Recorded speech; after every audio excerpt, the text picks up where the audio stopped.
Russia's debt default risk grows. Zelenskyy speaks to EU's Michel about more aid. Ukraine said Russia's assault on the eastern part of the country is continuing, with 38 towns hit in the Luhansk and Donetsk areas on Monday, damaging civilian. Ukraine remains at the top of the agenda at the World Economic Forum in Davos.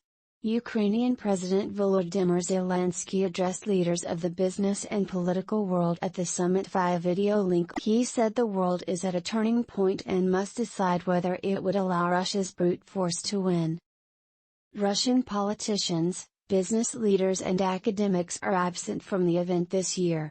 Meanwhile, a Russian soldier was sentenced to life in prison on Monday in the conflict's first war crimes trial. As the war drags on, the United Nations said that more than 6.5 million Ukrainians have become refugees. European Council President spoke with Zelenskyy about more military, humanitarian aid.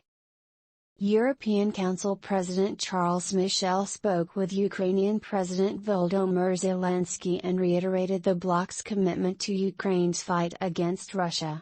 As the war enters its fourth month, we discussed further humanitarian, financial and military assistance, Michel wrote in a tweet. Michel added that the two discussed how the European Union could best support efforts to rebuild Ukrainian infrastructure destroyed by Russian forces. Also looked into global food security and efforts to unblock Ukraine's seaports, Michel added. NATO chief warns Russia that an attack on one ally will trigger the full response from the whole alliance. NATO Secretary General Jens Stoltenberg said that while the 30-member military alliance has not put troops into Ukraine, a Russian attack on one NATO ally will trigger the full response from the whole alliance. This is deterrence. The purpose is not to provoke conflict but to prevent conflict and preserve peace, Stoltenberg said at the World Economic Forum in Davos, Switzerland. Since Russia invaded Ukraine in late February, NATO has increased its military presence in eastern parts of the alliance, Stoltenberg said. Now we have 40,000 troops in the NATO command. We have more naval, the air capabilities, especially in the eastern part of the alliance, and we have 100,000 troops on heightened alert, he said. He added, "This is to send a very clear message to Moscow and leave no room for miscalculation or misunderstanding." Russia's risk of defaulting on its debt increases. The U.S. Treasury Department announced it would bar Russia from paying its bondholders through U.S. banks. The move raises the risk that Moscow could default on its sovereign debt. The change will take effect Wednesday morning. The Biden administration cut off transactions with the Russian central bank in late February, days after the country launched its brutal invasion of Ukraine. A carve-out previously allowed U.S. banks to process Russian payments to bondholders. Premier League approves proposed Chelsea sale. The English Premier League board approved the proposed sale of Chelsea FC to a group led by U.S. businessman Todd Boehly. The British government still has to approve the takeover, the Premier League said in a statement.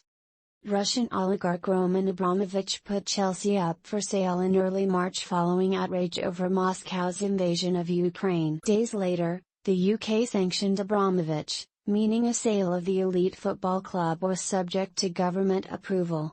The consortium led by Boehly, a part owner of Major League Baseball's Los Angeles Dodgers, agreed to pay £4.25 billion for Chelsea. Officials are reportedly still deciding where Abramovich's proceeds from the sale will go.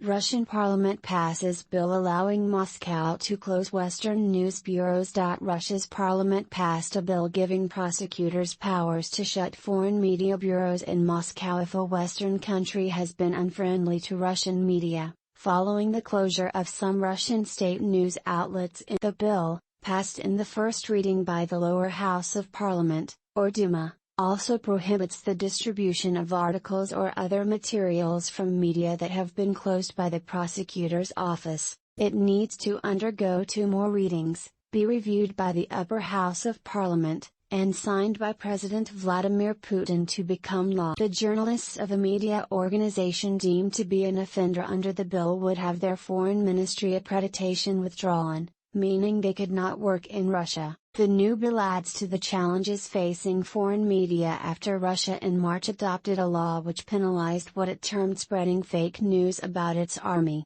In the current geopolitical situation, the mass media has become an instrument of influence on the informational state of society, the lawmakers said in an official explanatory note on top U.S. General and National Security Advisor speak with Ukrainian officials.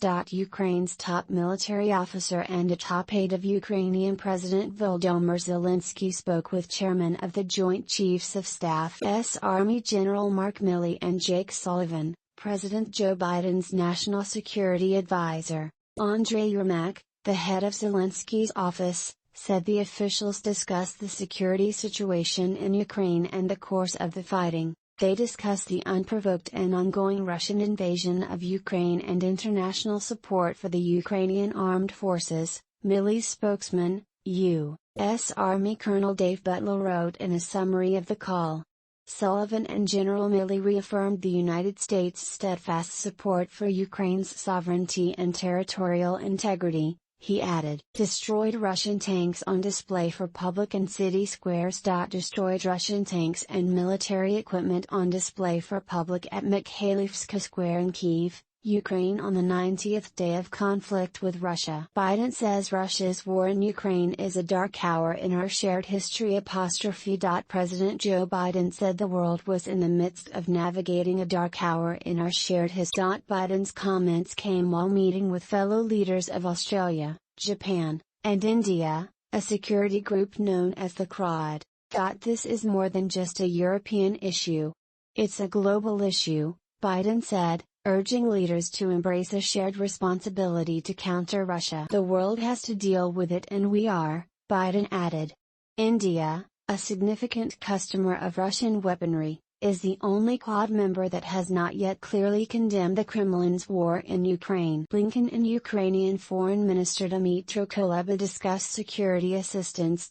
Secretary of State Antony Blinken spoke with Ukrainian Foreign Minister Dmytro Kuleba by phone about the ongoing global food security crisis triggered by Russian President Vladimir. For weeks, Russian forces have blocked roughly a dozen Ukrainian ports in the Black Sea and Sea of Azov. The secretary noted the global food security crisis resulting from President Putin's brutal war requires a global response, and they discussed potential means to export Ukraine's grain to international markets. According to a State Department readout of the call, Kuleba wrote in a tweet that the two leaders also discussed ways to unblock Ukraine's exports and ensure global food security. UN says at least 3,942 killed in Ukraine since start of war. The United Nations has confirmed 3,942 civilian deaths and 4,591 injuries in Ukraine since Russia invaded its ex-Soviet nation. 24. The Office of the UN High Commissioner for Human Rights said the death toll in Ukraine is likely higher, because the armed conflict can delay reports. The international organization said most of the civilian casualties recorded were caused by the use of explosive weapons with a wide impact area, including shelling from heavy artillery and multiple launch rocket systems, as well as missiles and airstrikes.